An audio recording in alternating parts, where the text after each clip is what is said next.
Welcome, ladies, to the Real Estate Investor Show, providing inspiration, strategies, and insight to empower women investors to live balanced and financially free lives. Now, here are your co-hosts, Liz and Andresa.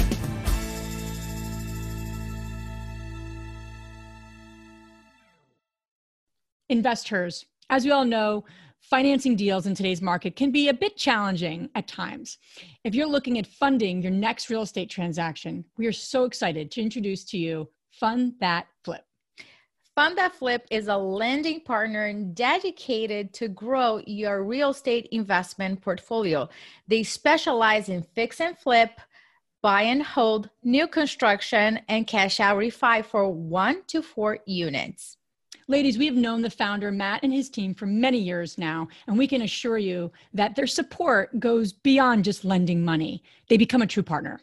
So if you're looking for great terms and reliable service, check out fundthatflip.com/investher. Welcome back, ladies. This is Liz. And this is Andresa. Welcome back to the Real Estate InvestHERs Show, where we are all about supporting women globally, really about creating a financial free life and doing it in a balanced way. So we're excited to have you back on this week. We are in very uncertain and chaotic times right now, which I know everyone is experiencing. And we're recording this a week before we're releasing it. So as we release, there could be changes that we don't even know right now. True. But I really want to talk day by day, right? Day by day. Andresa and I have little ones home. All of our lives have shifted in a way that none of us would even have predicted. So, it's real. And we really want to talk through, how do you invest in real estate or manage even what you have in these uncertain times? Okay. So, and it's going to change. It's going to evolve, but I wanted to give some suggestions on what we're doing. My husband and I, our portfolio is mostly made up of multifamily. We do have a commercial building. We have mixed use buildings, and we do have some construction happening, and we have a flip we're looking to sell. So that's kind of all the things that we have going on right now. So I just want to share kind of from our perspective what we're doing. And again, I'm not an economist. There's a lot of smart people giving suggestions out there. I'm just sharing from my own experience. So, there's a lot of unknowns and questions. And I think, number one, you need to be okay with that uncertainty. And there's some people listening, I know as women, right? We thrive on certainty. So there's a lot, the pendulum has now shifted to a tremendous amount of uncertainty. So the key is, what can you become certain about? You cannot become certain about everything in the world. I wish we can all do that. We can't. So number one, I wanted to give you probably 7 or 8. I actually cut them down. I had 10, but there's too many. So number one is all about education. Okay. This is a great time to educate yourself. Educate yourself. If you're not in a real estate niche that you really wanted to become involved in, educate yourself. Educate yourself on markets, on the market. Educate yourself on what the market did on the last recession. I know we're in a different time right now. It's not going to look like the same as this stock market is crashing. This is we're navigating a world that none of us have experienced yet. So, however, you still can learn about your markets, what it did in the last recession or last couple of recessions. You can understand everything about that market.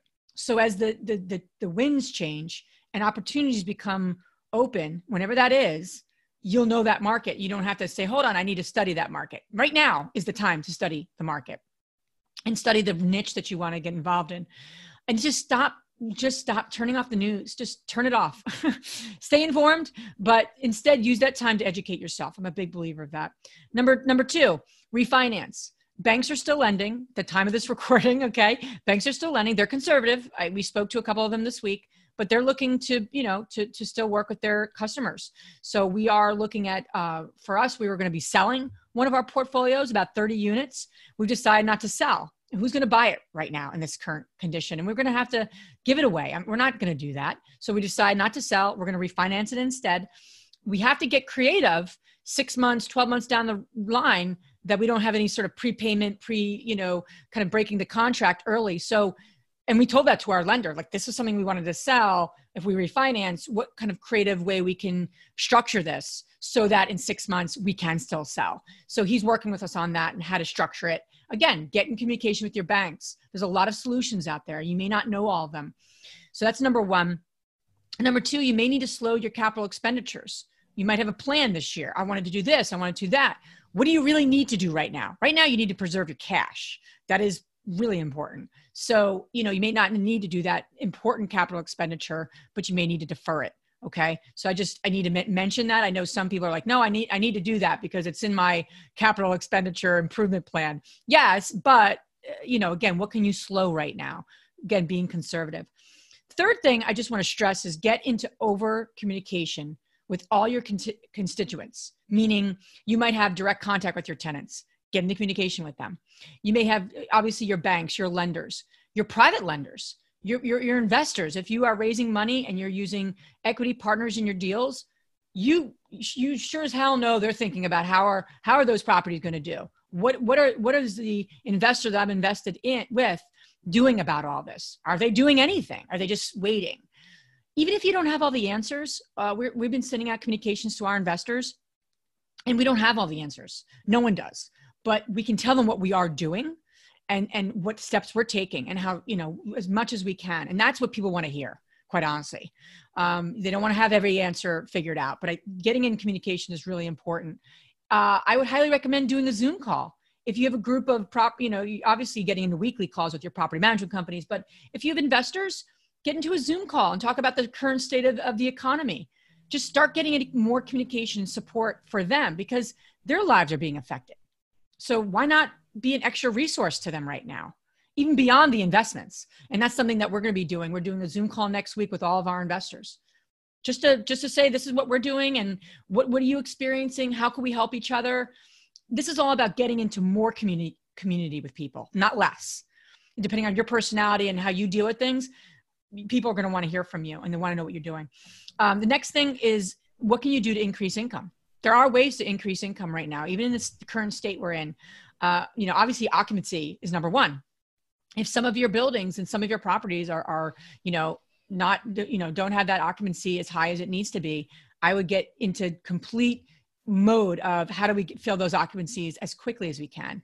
And to say that tenants are not, renting right now, it's not a fair statement. Even just this week, we had 3 closed leases, 3 tenants moving in April 1. Again, the timing of this, I'm not sure where we're headed, what we're doing, but people are still looking for apartments. They also might be downsizing. So your property might be the perfect property for them. If they're paying X dollars and they're a month to month or whatever, they might be looking for a more affordable property because they know their financial situation is changing. So again, don't dismiss. People are still going to need places to live, and you want to reduce your expenses and increase your income as much as you can. I'd also say get into the planning mode. Get into the planning and the strategizing mode. Right now, you want to be conservative, but you should also be looking at, do I have processes written down? If I wanted to go hire someone, when things shift, am I ready to go with that? Am I ready to say, okay, here are our systems and processes? Or wherever you are in your business, just get really curious, get really strategic, and get into planning mode because things will change. Things will get better. I don't know when, I don't know how, I don't know those answers. I wish I did. I'd be very rich if I did. But I do know with every breakdown, especially like this literally global breakdown, there will be some sort of breakthrough. And there will be a time when we have opportunities as investors.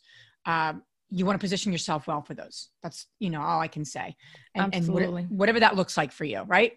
Yeah, absolutely. I think that we all need to be in communication with each other and not struggle on our own.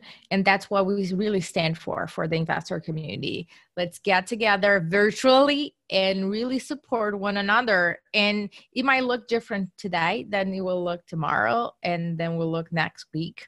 So we're like reshaping our mentality, our way of being, but in like our essence, our hope, and our focus, we really need to help each other to really sharpen that and together go through this in peace and give ourselves grace, but continue moving forward. And watch the questions you're asking. Are you asking empowering questions? And now's the time to be pivoting, to be flexible, to be agile. That's we're all experiencing that. How do we weather the storm? How do we shift? How do we stay, that's all you can do. And there's always a time to be pivoting and flexible. Last thing I want to share is just be in gratitude. when our minds go with what's not working, we just start thinking about that. I don't know about you, but one negative thought leads to another negative thought. And then you're like, when am I going to get toilet paper? Right. So it gets all, so a whole other conversation Andresa and I have, but, you really want, and I don't mean to dismiss it or laugh about it, but you got to keep your humor up. That is true. Right. You got to keep your energy up. Yeah. The key here is to stay positive, stay into solution mode, and stay with compassion, because this is a world thing happening. This is a world situation. I don't even want to say epidemic because I'm not a huge fan of that word. I just feel so heavy. But it is a huge life-changing situation for all of us. And compassion is really important. Reaching out to people. When you start feeling sorry for yourself, reach out to someone that might need help. That's in a tougher situation that you're in. That's always the case in life. And I think for me, even, I'm trying to do more of that. Like, I know I'm worried about certain things, but where can I help someone? Where can I be a support? That kind of thing. So with that, this is going to continually shift and change. And just, I don't know about you, but I'm really grateful for the community that we've built, that we're building with all of you. So if you're not involved in our InvestHER Facebook community, get over to Facebook, join us, get into the conversation where you're at, what you need. We have meetups across the country that are turning to virtual, and those leaders are announcing those virtual meetings in our Facebook community. We have a virtual meetup that we're going to be rolling out as well. Just stay tuned, because there'll be meetings happening the next couple of weeks.